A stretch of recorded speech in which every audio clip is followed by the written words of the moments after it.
新竹地区人口成长是真快速，别个关切学校是招无学生。不过，伫咧新竹家长却是爱烦恼，讲这囡仔无所在读册。真侪家长要求高中就要增加班级，或者是增加学校。新竹县和新竹市拢宣布，对明年开始会增加高中的班级到116学年度为止，上侪会当加收1400个高中生。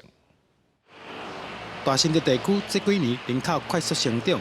因为有科学园区的关系，外来人口增加，拢是少年家庭较济。这个家庭的囡仔有读册的需求，造成别个县市是学校招无学生。大新竹地区颠倒是家长烦恼，囡仔在新竹无学校通读册。因为新竹有科学园区的关系，所以囡仔足济，学生囡仔足济，出生率嘛足悬的。毋过学校无遐济，所以伫新竹。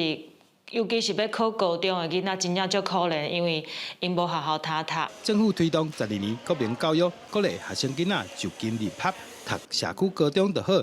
不过根据统计，大新竹地区的高中班级无够，家长要求增班，也是增加学校的声音不断。新竹县市经过协调，也提出解决的办法。对明年113学年度开始增加，一直到116学年度进前，新竹县的高中计共会增加上侪27个班，新竹市会增加14班，上侪会当增加1400外的学生。预计会在116学年度来增加840位到920位的学生人数，来呼应我们这一个116年的就学人口。我相信可以同步的来提升我们县内高中的整体的质量。所以总共增加了14个班级，那每一班是38人。那就有这样的方式，让我们新竹市的孩子能够留在我们新竹市就近入学。